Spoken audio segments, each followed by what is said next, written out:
कैसे हैं आप सब? I hope you all are fine and doing well. Welcome to the digital IT code. आज की इस वीडियो में हम बात करने जा रहे हैं about the Armstrong number with the students. So video देखना बिल्कुल मत भूलना। आज के ब्लॉग में कुछ आर्मस्ट्रॉन्ग नंबर के बारे में और भी कुछ इसमें एक दो प्रोग्रामिंग और भी सिखाऊंगी। पहले नहीं बताऊंगी क्योंकि it's like a suspense for you, लेकिन वीडियो को देखना जरूर एंड तक। आपको काफ़ी ज़्यादा प्रोग्रामिंग के कुछ डीप अंडरस्टैंडिंग ही होगा अगर आप ये वीडियो को प्रॉपर पूरा देखते हो। ठीक है, सो चलिए स्टार्ट करते हैं कि what do you mean by the Armstrong number and how can you find out कि whether the number is Armstrong और नॉट। वो हम अंकित की प्रोग्रामिंग से चेक करेंगे। Firstly you have to know कि what do you mean by the Armstrong number. इसमें क्या होगा कि like I give you the number 153। अब 153 is basically what? 153 is basically what कि अगर हम 1 रेज टू पावर 3 रखें plus 5 raise to power 3 plus 3 raise to power 3 करें तो इट्स आंसर इज 153। 370 370 के केस में भी यही सब है।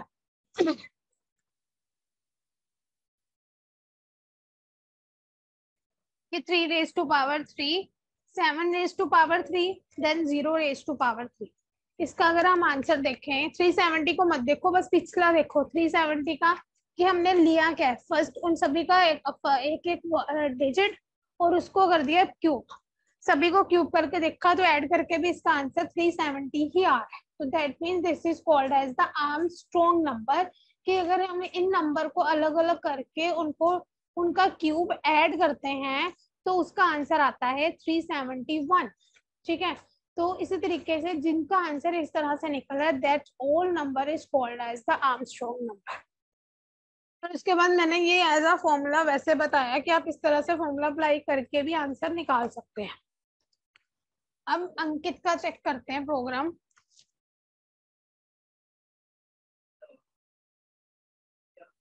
अब चेक करो ये नंबर, एक बार ये प्रोग्राम चेक कर लेती हूँ कोई एरर तो नहीं है इसमें। एक तो इंक्लूड में एरर है। अच्छा, मैंने शायद प्रॉपर कराना हो कॉपी पेस्ट। इंक्लूड में एरर नहीं है। सी आउट में क्या एरर है?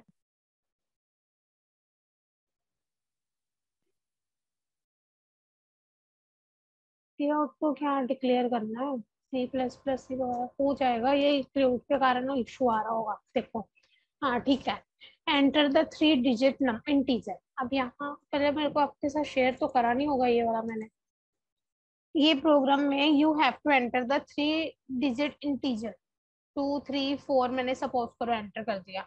It is not Armstrong number. Okay, तो अभी मैंने जो समझाए थे आर्मस्ट्रॉन्ग नंबर उनको चेक करते हैं। Like 370, yes it is an Armstrong number. Okay, is 371 is also Armstrong number? Yes, it is also Armstrong. So इसमें क्या है कि firstly you have to enter the variable. Variable के बाद you have to enter the 3 digit integer. वो हमने ए लिया है, फिर हमने बी को ए के बराबर कर दिया और बी बोल दिया कि तब तक कंडीशन चलेगी जब तक बी मेरा 0 नहीं आ जाता। फिर उसके बाद थर्ड वेरिएबल एक और उठाया आर, उसको हमने कर दिया परसेंटाइल 10। बी को पहले बी बी क्या होगा यहाँ पर? बी है मेरा 370। परसेंटाइल 10 के साथ कर लेंगे हम इसको, तो इसका आ जाएगा रिमाइंडर 0। और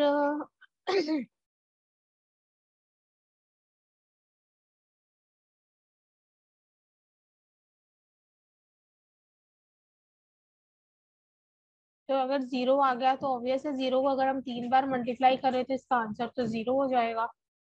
और बी की वैल्यू है 370। 370 डिवाइड बाय 10 यानी कि 37 बच गया। तो फिर वो 37 को चेक करेगा परसेंटाइल। तो यहाँ पर बी की वैल्यू आ गई 37। 37 को परसेंटाइल 10 किया तो आंसर रिमाइंडर आया 7। एक बार चेक कर लो मैं सही लिख भी रही हूँ कि नहीं। मेरे अकॉर्डिंग यहाँ पे R7 आ रहा है, क्योंकि अगर मैं इसको दोबारा से लूप चलाऊं, वैसे यहाँ पे R की वैल्यू 0 आ रही है ना, तो सही है। फिर उसके बाद R की वैल्यू अगर 7 7 7 आ गई, तो फिर ये 7 तीन बार इसमें कैलकुलेट होगा। 7 का क्यूब क्या होता है? हाँ 343 होता है ना, सही है। 343 7 का क्यूब हो गया। फिर उसके बाद ये तो रिजल्ट आया मेरा। और यहाँ पर 30, बी की वैल्यू कितनी आई? बी की वैल्यू आई है 37।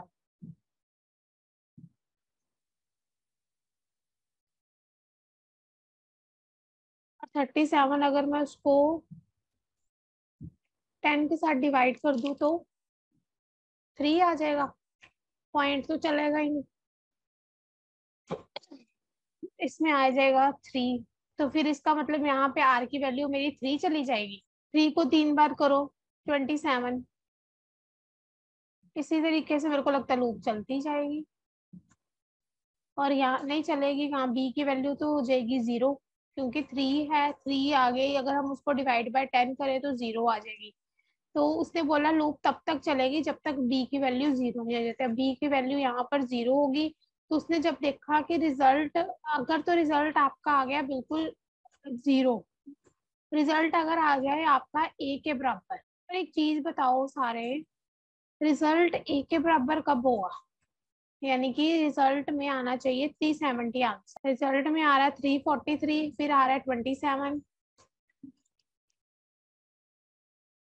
अगर तो 370 है रिजल्ट, फिर आंसर 371 या 370 हो, तो हमारा बनेगा आर्मस्ट्रॉन्ग नंबर, अदरवाइज नहीं बनेगा। ये इसका निकालो, कमेंट्स पे लिख कर दो, जैसे कल करी थी ना कैलकुलेशन, एक बार चेक करो इसको। मैं चेक कर रही हूँ सेकंड प्रोग्राम, फर्स्ट का देखो अगर कुछ कैलकुलेशन यहाँ पर एक बार देख लो, अगर देखना चाहते हो online. Enter the input, not Armstrong number. और अगर मैं यहाँ पर लिख दूँ 153, इट इज आर्मस्ट्रॉन्ग नंबर। चल रहा है, सही है। किसका है ये? गोपू का, बिल्कुल सही है ये। प्रोग्राम तो सही है, बट समझ समझ में भी तो आना चाहिए ना, कि जैसे, वैसे ऑनलाइन में इतना ना कहीं पे पता नहीं चलता इसके बारे में। जैसे लास्ट डिजिट है, लास्ट डिजिट लिया, अगर वो आपको समझ में आया तो थोड़ा सा ना कमेंट में इसको एक्सप्लेन करो कि जो लास्ट डिजिट है, एन, एन तो चलो यूजर इनपुट हो गया, फिर उसके बाद हमने बोल दिया सम इज इक्वल्स टू 0, फिर उसके बाद आ गया original n l is equals to n के बराबर कर दिया हमने। फिर हमने कहा लास्ट डिजिट वो कैसे निकलेगा, एन परसेंटाइल 10 करके, मतलब यहाँ पे हमें रिमाइंडर निकालना पड़ेगा 153 का, यानी कि 3 इज द रिमाइंडर। तो अब वही यहाँ पर क्या हो जाएगा, पावर हो जाएगी 3 इंटू 3 इंटू 3, 9 हो गया यहाँ पे। Sum is equals to power of this, 3 3 9, 9 3 27 हो गया। ठीक है। फिर उसके बाद यहाँ पर n को करना है, n की वैल्यू कितनी है?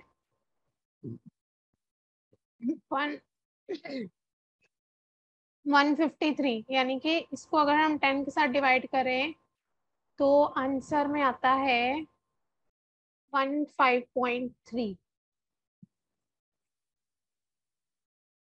यानी कि 15 आएगा।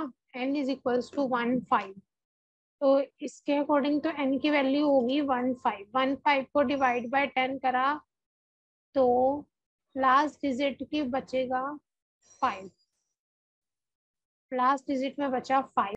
5 इज द रिमाइंडर और नॉट? हसीन खान,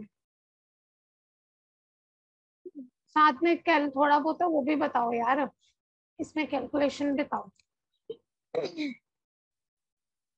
पावर के निकालना हमने, 5 इज द लास्ट डिजिट, मतलब अगर हम n परसेंटाइल 10 करें तो हमारे पास आ गया 5 उसका आंसर। तो लास्ट डिजिट 5 को 5 × 5 15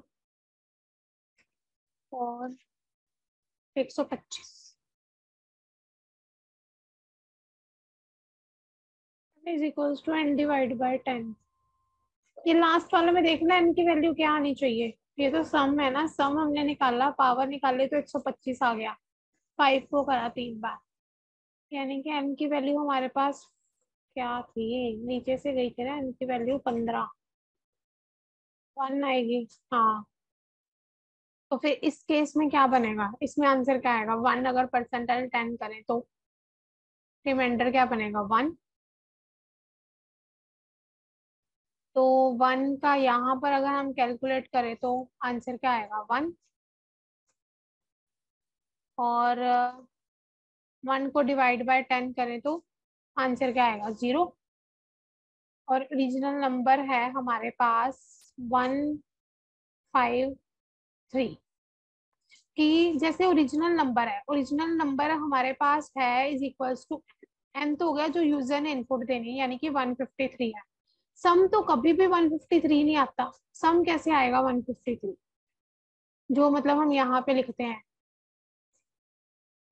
कि अगर सम इज इक्वल्स टू 153 के बराबर होगा तो वो आंसर देगा हमें ये आर्मस्ट्रॉन्ग नंबर, अदरवाइज वो आंसर नहीं देगा। हाँ, तो इसको ऐड करके देखो कितना आंसर आ रहा है, 125 प्लस 1 153 सही है। अच्छा, तो लास्ट वाला में भी फिर यही सीन था, मैंने प्लस ही नहीं कर रही थी मैं, इसका मतलब सही है सही है सही है, समझ आ गया। यहाँ तक तो कैलकुलेशन हो जाती थी, यहाँ पर आके ये प्लस को नहीं मैंने नोटिस करती थी इसमें, तभी मेरा आंसर नहीं सही निकल रहा था। प्लस भी है इसमें, ठीक है। चलो समझ लो एक बार। आ, किसका, गप्पू का डन हो गया है। हसीन खान,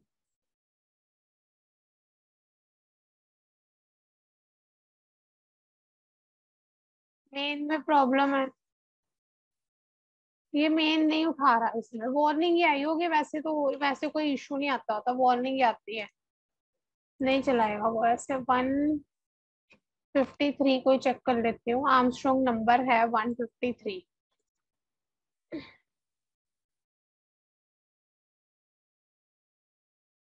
क्या वो इज नॉट इक्वल्स टू 0, ठीक है।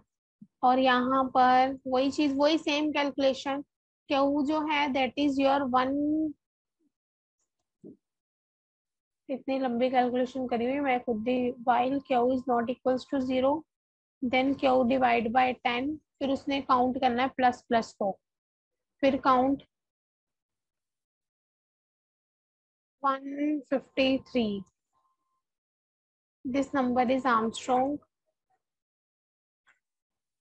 260, this number is not Armstrong, ठीक है। प्रोग्राम तो सभी ने सही लिखे हैं। ओरिजिनल नंबर, रिमाइंडर निकालना तो ओरिजिनल नंबर परसेंटाइल बाय 10, वैसी कैलकुलेशन करनी पड़ेगी। ओरिजिनल नंबर हमारे पास है 153, 153 को परसेंटाइल 10 करा तो आ गया मेरे पास रिमाइंडर 3। फिर वही रिमाइंडर मेरा यहाँ पर हो जाएगा कैलकुलेट, कौन सा, वो जो उसने करा था, हसीन खान वाला था कॉम्प्लिकेटेड क्वेश्चन। हाँ, तेरे वाला तो बड़ा कॉम्प्लिकेटेड था हसीन, तभी मैंने नहीं समझाया, मेरे को खुद समझना पड़ेगा पहले क्या लिखा है, कहाँ से स्टार्टिंग करी है, कहाँ पे एंड करा उसको। रिमाइंडर निकाला, ओरिजिनल नंबर में से हमने डिवाइड बाय परसेंटाइल 10 करा तो मेरे पास आंसर आ गया 3। फिर उसके बाद रिमाइंडर को मैंने 3 बार करा तो मेरे पास आंसर आ गया 27। हाँ ठीक है, वही वैसे ही लगाया।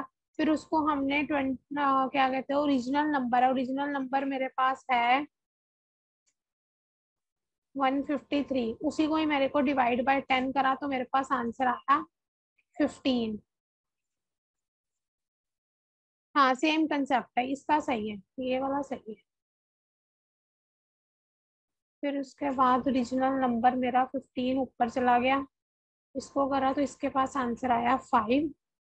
और इसके पास आंसर आया 125, और फिर इसके पास आंसर जाएगा तो ओरिजिनल नंबर डिवाइड बाय 10, यानी कि 1 रह जाएगा।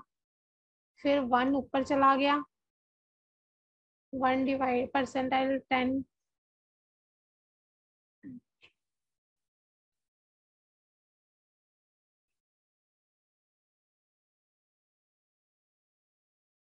जब इसमें लास्ट वाला में 1 परसेंटाइल 10 बनाया था तो इसका आंसर क्या बताया था आप सबने? 3 डिजिट्स ही लेने पड़ते हैं इसमें शेष आर्मस्ट्रॉन्ग नंबर में। इसका आंसर 0 आएगा ना। 4 डिजिट एक बार एंटर करके देखो, मेरे ख्याल में आर्मस्ट्रॉन्ग नंबर आज तक यही पढ़ा कि 3 डिजिट वाला ही होता है।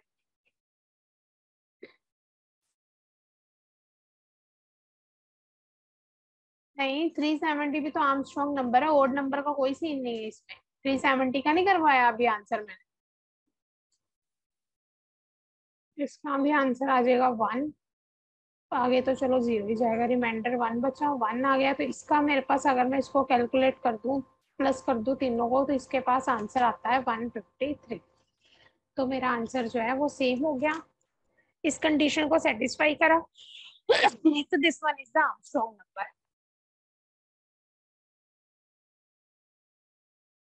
फैक्टोरियल में वही हो जाता है, अगर मैं बोल दूं कि 5 का फैक्टोरियल निकाल। एक तो मेरे को ऐसे लिखना भी नहीं आता। 5 मल्टीप्लाई बाय 4 मल्टीप्लाई बाय 3 2 और मल्टीप्लाई बाय 1। इसका आंसर क्या आएगा? इसका आंसर बन रहा है क्या 120? एक बार चेक करना, 5 4 3 2 1 का चेक करो कि आंसर 120 आ रहा है। हाँ ठीक है, इसका आंसर आ गया 120। सिमिलरली 4 का फैक्टोरियल फाइंड आउट करो,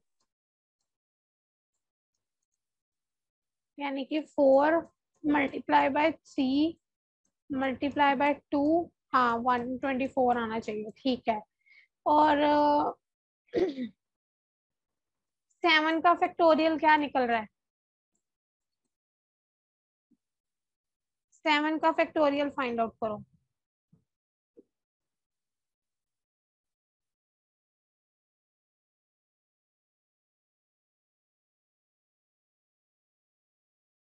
5040।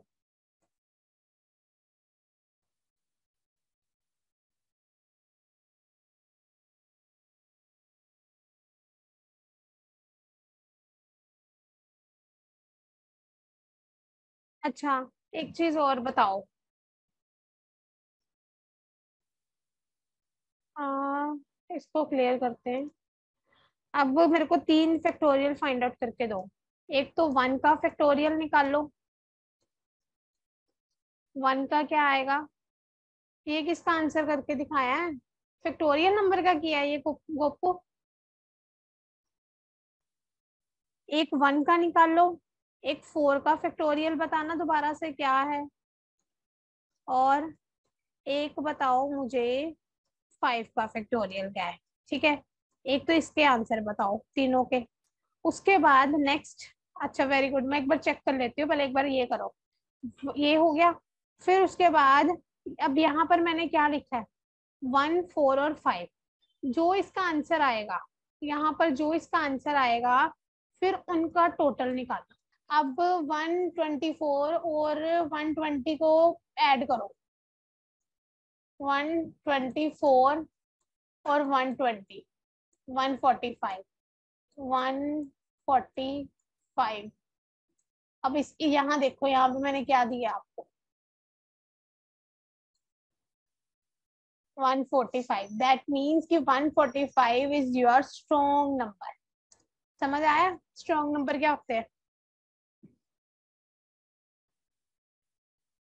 चलो फिर समझ आया तो आंसर निकाल लो अब।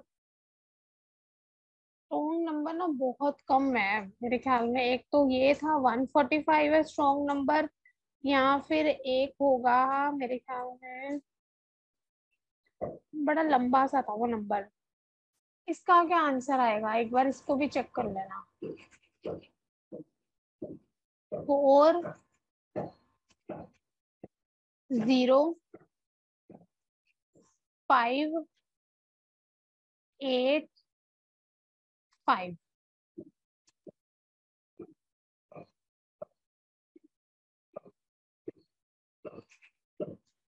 इसका जरा फैक्टोरियल सभी का निकाल के देखो।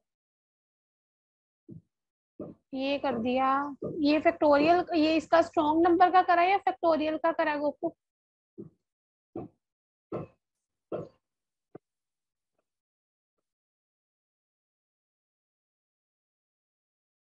इसका फैक्टोरियल, 4 का फैक्टोरियल कितना बताया था आपने? 24। भाई कितने गंदा लिखा जाता है इससे। 0 का फैक्टोरियल होगा 0। 5 का फैक्टोरियल होगा 120। 8 का निकाल लो और फिर इन सबको ऐड करके देखो कितना आंसर आता है। पता नहीं, इसका शायद 5080 है। अभी किसका निकाला था? निकाला भी था एक का। 5040, पता नहीं इसी का ही था शायद।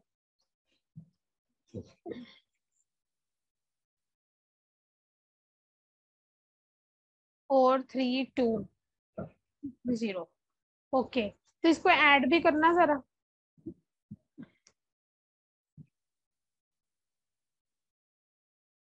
8 का फैक्टोरियल है 18।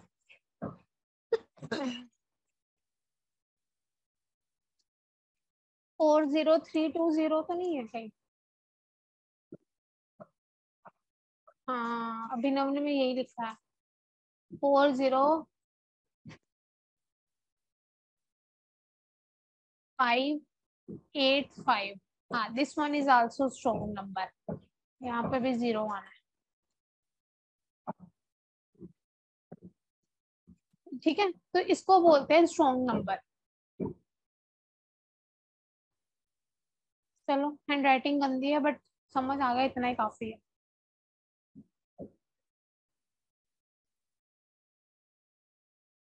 तो दो नंबरों का फैक्टोरियल नंबर फाइंड आउट करा होगा। ये 2 का फैक्टोरियल आ गया 2। ठीक है। 4 का आ गया 24। ठीक है, ठीक है, ठीक है, सही आया आंसर तो। कि पहले n1 और n2 दो नंबर एंटर होंगे, फिर फैक्ट 1, अगर फैक्टोरियल 1 निकालना है तो वो उसी कंडीशन तक n1 तक ही चलेगा और i प्लस प्लस हो जाएगा। और फैक्ट 1 में मल्टीप्लाई बाय i की जितने तक आई गया उसको मल्टीप्लाई करता जाएगा। फैक्ट 2 भी सेम थिंग है कि you have to enter firstly initialisation then condition then i plus plus. फिर उसके बाद फैक्ट 2 में क्या हो जाएगा, मल्टीप्लाई बाय i हो जाएगा और आपका आंसर आ जाएगा और आउटपुट में हमें फैक्ट 1 और फैक्ट 2।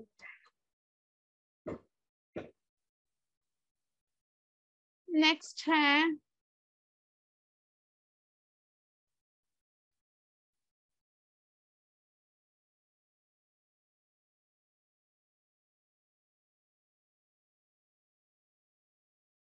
अफजल का प्रोग्राम। डबल में लिया फैक्ट इसने।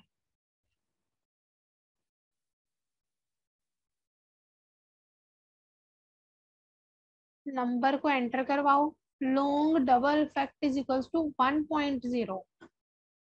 अच्छा, इनिशियलाइज कर दिया फैक्ट को 1.0 से। और फिर उसके बाद you have to enter the integer. फिर वो चेक करेगा नंबर इज लेस देन 0 और नॉट। फैक्टोरियल जो है, if less than 0 then it is not possible. If number is less than 0 तो पॉसिबल नहीं हो पाएगा। Okay, else i is equals to 1 तक जाएगा। कंडीशन लगेगी वो नंबर तक चलेगा और इसमें इंक्रीमेंट होता जाएगा। फिर फैक्ट में मल्टीप्लाई बाय आई में एक एक एड ऑन होता जाएगा और हमारे पास फैक्ट आंसर आ जाएगा। इसको भी देख लेते हैं। 3 का आ गया 6। 2 3 से मल्टीप्लाई हो गया 6 आ गया आंसर। ठीक है, फैक्टोरियल वाला तो डन है। हसीन खान ने कौन सा किया है?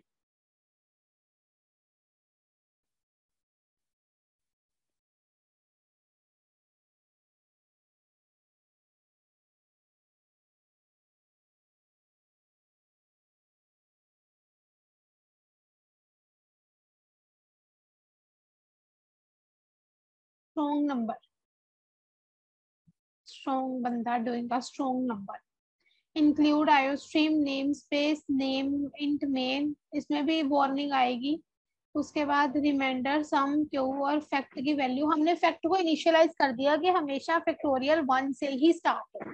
फिर हमने नंबर को एंटर करवाया, फिर नंबर को एंटर करवाने के बाद उसको एक और वेरिएबल के साथ इक्वल्स टू कह के बोल दिया कि वो कब, जब वो कंडीशन नॉट इक्वल्स टू 0 पे आ जाए, मतलब वो कंडीशन जो है तब तक रन करनी चाहिए जब तक वो इज इक्वल टू 0 नहीं हो जाती। फिर यहाँ पर उसका आंसर आएगा, जैसे मेरे पास 3 है, 3 को अगर मैं परसेंटाइल बाय 10 करूं तो रिमाइंडर कितना आ जाएगा, 3। और वो रिमाइंडर तब तक मतलब अगर तो रिमाइंडर इज इक्वल टू 0 के इक्वल नहीं है, हाँ नहीं होगा, तो यहाँ पर 3 है तो कंडीशन ये चलेगी। तो ये कंडीशन चलेगी और ये मल्टीप्लाई होगा 1 के साथ, यानी कि यहाँ पर भी आंसर आएगा मेरा 3। और फिर वो एक माइनस हो जाएगा तो यहाँ पर आंसर आ गया मेरा 2। फिर यहाँ पर मेरे पास आएगा सम प्लस फैक्ट। सम कितना है, सम का आंसर कहाँ है, 0 है। फैक्ट का आंसर क्या है, 3 है। 0 प्लस 3 यानी कि सम का आंसर आ गया मेरे पास 3। फिर यहाँ पर 3 को मैंने कर दिया डिवाइड बाय 10, तो आंसर आएगा 0, क्योंकि 0 पॉइंट हो जाएगा ना। फिर fact is equals to 1।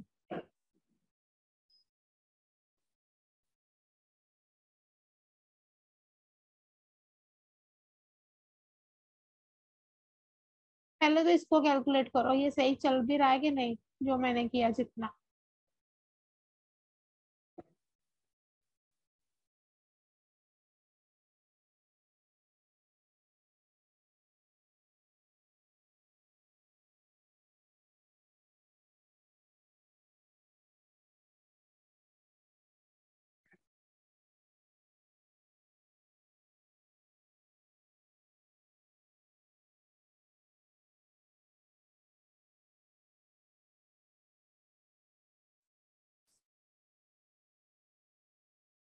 10 after that you have a remainder।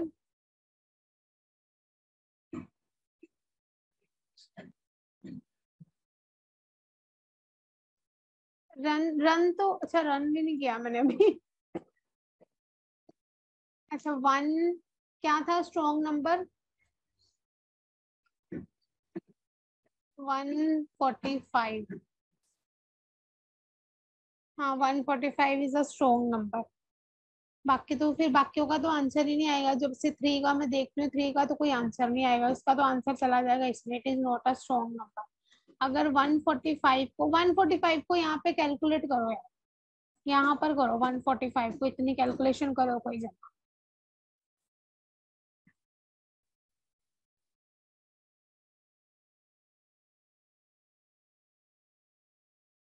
ये पकड़ो क्वेश्चन, इतने में कैलकुलेट करो।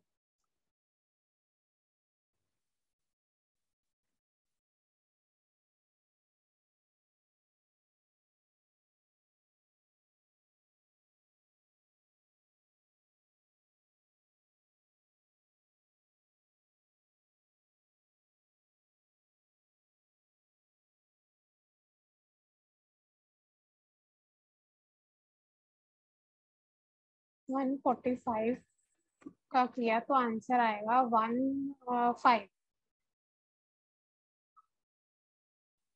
5 आ गया। 5 is not equals to 0, condition चलेगी। फिर 5 मल्टीप्लाई बाय 1 तो 5 ही रहेगा। देन 5 का यहाँ पर रिमाइंडर माइनस माइनस 4 हो जाएगा। और फिर सम प्लस, सम कितना है, 0 है। फैक्ट कितना है, 1 है, सॉरी 5 पर 5 आ गया। Sum is equals to n होना चाहिए। अगेन लूप चलेगा ना। हम्म, यहाँ पे लूप दोबारा से चलेगी, यहाँ इस पहले ये इतना तो कंप्लीट होगा ना यहाँ तक। रिमाइंडर 4 यहाँ से, अच्छा यहाँ तक नहीं जाएगा ये।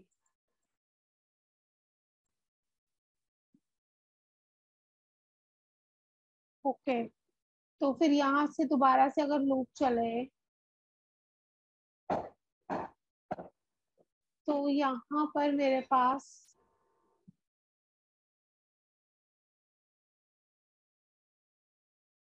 1, तो इसका मतलब फिर यहाँ पर सारा आएगा कि 5 भी आएगा, 4 भी आएगा, 3 भी आएगा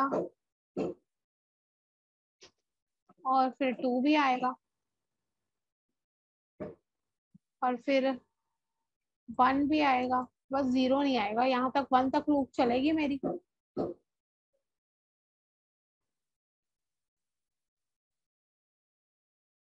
फिर इसमें आंसर क्या आएगा ये बताओ।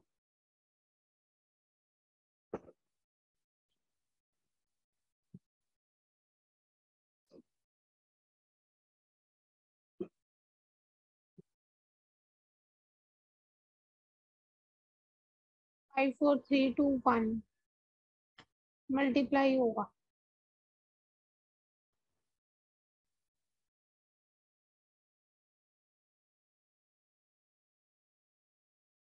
फिर 120 आ गया इसका आंसर।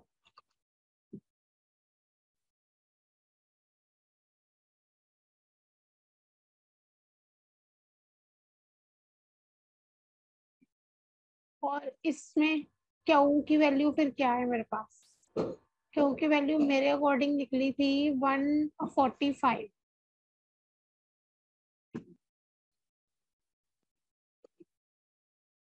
तो 145 डिवाइड बाय 10 होगा यहाँ पे।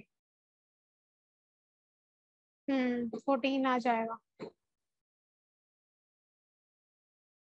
तो फिर यहाँ पर ये क्यों लिखा गया है फैक्ट इज इक्वल्स टू 1।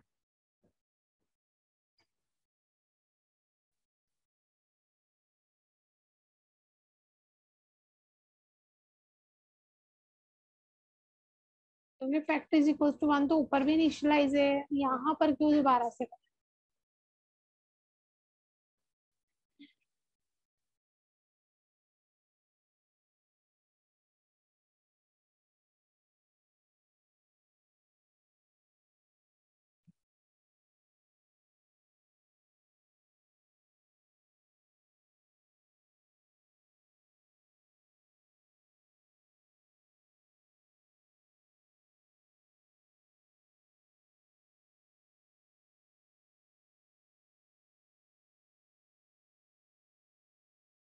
मेरे अकॉर्डिंग तो नहीं करना चाहिए, एक बार चेक करो इसके बिना रन करके देखें।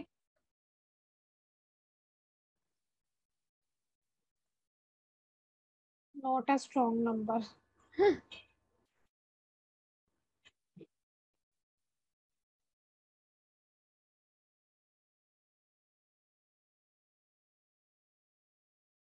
Is a strong number.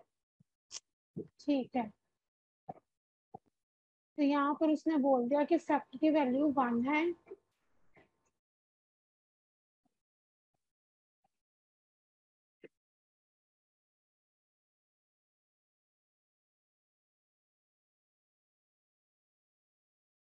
तो फिर इतनी लूप जैसे यहाँ पर मेरे पास क्यू की वैल्यू आई है 14, तो ये लूप क्या दोबारा से रन करेगी, मतलब क्यू की वैल्यू 14 जो है वो ऊपर जाएगा।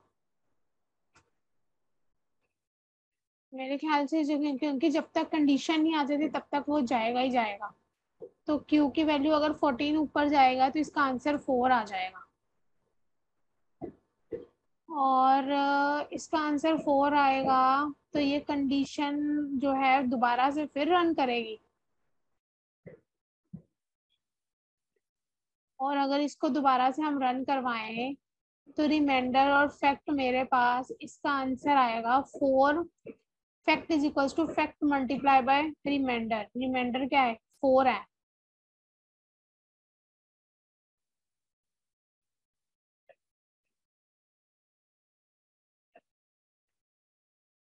Reminder is not equals to 0, ये तो कंडीशन आ गई। रिमाइंडर ऊपर मेरे पास आया 4, फैक्ट की वैल्यू आई 1।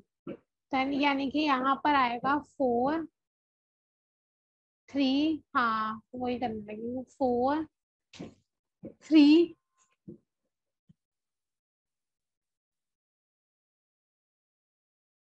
2 और 1, ये चीज हो जाएगी। फिर उसके बाद रिमाइंडर माइनस माइनस आ गया, यानी कि यहाँ से 4 3 2 1, हाँ माइनस माइनस करा तो इतना आंसर आ गया। इसका आंसर क्या बनेगा? 24, और वो सम में 120, और यहाँ पर आ गया मेरे पास 24।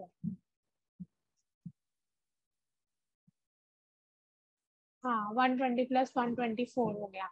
उसके बाद q is equals to q divide by 10 है, यानी कि 4 डिवाइड बाय 10।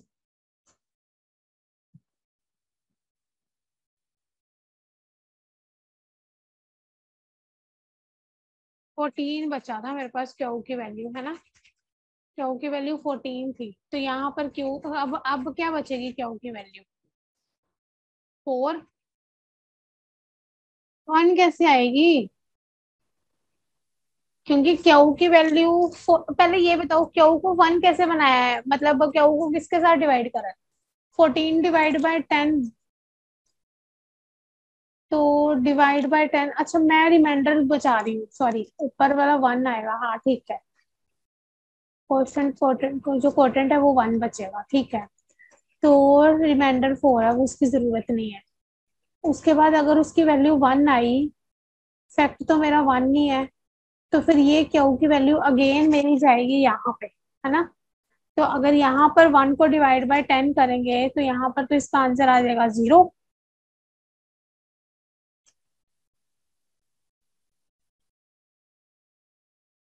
परसेंटाइल 10 करेंगे तो रिमाइंडर बचेगा 1, ठीक है। तो फिर अगर 1 बचा, कंडीशन अगेन नॉट पॉसिबल, और यहाँ पर फिर क्या आएगा? 1, 1 का फैक्टोरियल होता है 1, और फिर उसके बाद 1 को अगर माइनस करेंगे तो 0। तो फिर इसका आंसर वैसे 0 नहीं हो जाएगा? अगर मैं यहाँ पर 1 को लेके जाऊंगी तो 1 माइनस माइनस यहाँ पर 0 आ जाएगा, लूप दोबारा से अगर चली। अच्छा लूप चलेगी ही नहीं, हाँ लूप चलेगी नहीं क्योंकि कंडीशन लगी हुई है यहाँ पर। 144 प्लस 1 हो जाएगा, ठीक है। 120 प्लस, यहाँ पर इसका आंसर आएगा 120 प्लस 24 प्लस 1, और इसका आंसर आ गया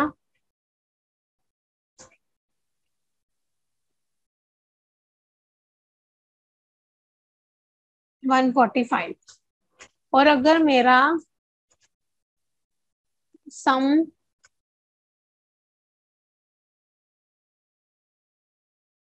और सम जो है वो फैक्ट के बराबर हो गया तो it is a strong number, otherwise it is not strong number.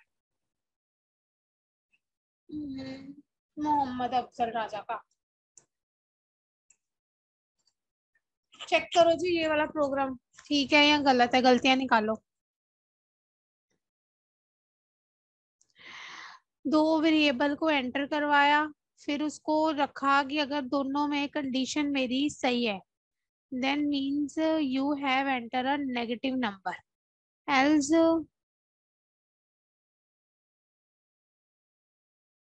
Else क्या होगा, z is equals to X plus Y हो जाएगा, फिर सम ऑफ टू नंबर।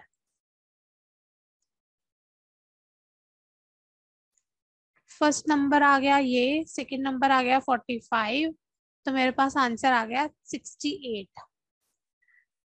अगर मैं लिखूं -6 और एंटर करवा कर -5, तो you have enter the negative number. सही है जी, सही है, चल जाएगा इतना भी। I think my accurate to question कि find the sum of positive numbers है इसमें, कि जितने मर्जी यूजर नंबर एंटर करवा सकते हैं। Yes, you are totally accurate with the question Abhinav, कि मैंने नहीं लिया कुछ, रिटर्न टू जीरो ही नहीं रखा मैंने।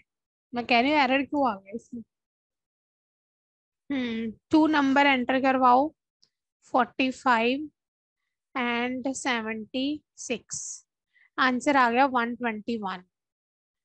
अगर मतलब इसमें क्वेश्चन है कि 2 नंबर एंटर करवाओ, नंबर जो है that should be the greater than zero, b जो है वो भी ग्रेटर देन जीरो होना चाहिए, तो सम ये आएगा। अ- अगर a is less than zero है, b is greater than zero, तो सम आ जाएगा बी। अच्छा, sum is equals to b के बराबर हो जाएगा, नहीं तो सम ए आएगा। अगर दोनों में 0 0% ने एंटर करवा दिया तो यहाँ पर आएगा do not enter the zero का। नेगेटिव नंबर ऐड नहीं होना चाहिए, हाँ ये बात तो है। ये तो कंडीशन आ गई ना कि नेगेटिव नंबर ऐड नहीं होना चाहिए। -9, ठीक है, नहीं एंटर हो, नहीं हुआ ऐड। पर एक चीज बताओ आप सारे, मेरे को ये बताओ कि मैंने क्वेश्चन में आप सबसे ये कब पूछा है कि you have to only enter the 2 number. अच्छा, ये तेरा भी बिना उसके रिटर्न जीरो के चल जाएगा है अफजल राजा। मैंने अभी तक रिटर्न जीरो के बिना इसमें चलाया नहीं है, मेरे को लगता है नहीं, वो ही वार्निंग देता है और फिर चलता है, सच ऐसे ही है। हाँ चल रहा है, वाह सही है, प्रोग्राम वाकई खतरनाक है। 45 और 78, 123 आंसर आ गया, ठीक है।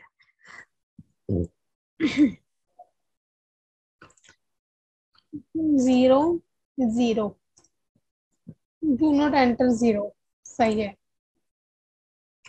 -8 एंड 56, आंसर आया जी 56, क्योंकि इन दोनों में से उसने सिर्फ -8 को तो उठाना नहीं था।